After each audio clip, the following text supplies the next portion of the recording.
So you define murder as like intentionally like killing a human being.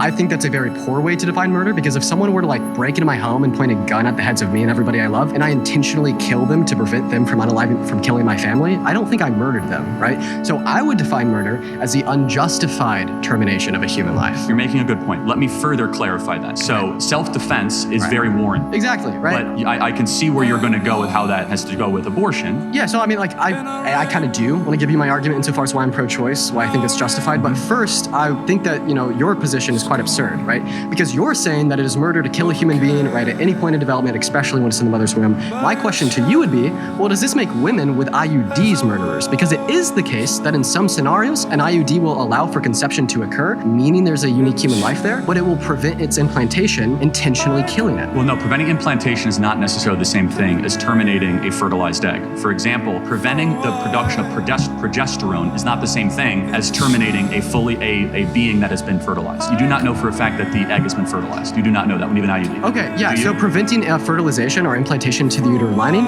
is killing a conceived zygote. So what happens? A sperm goes into the egg, right? The egg becomes fertilized. It's a conceived zygote. In some cases, it will prevent the implantation of the conceived zygote, killing the conceived zygote. In some cases, correct. So what do you say in some cases women with IUDs are murderers? Of course not, they're not murderers. We do not know for a case. That's like saying that. So what's the difference between an IUD killing a conceived zygote and like a mother going to Planned Parenthood and killing the fetus in her womb? Well, so you're asking two separate things. If they knew for certain, to be more clear, that I have a fertilized egg and I'm going to take a drug to prevent that fertilized egg from attaching to their uterine wall, then yes, that is an act of killing or murder, of course. Okay, so do you think all murderers should go to jail? Do I think all murderers should go to jail?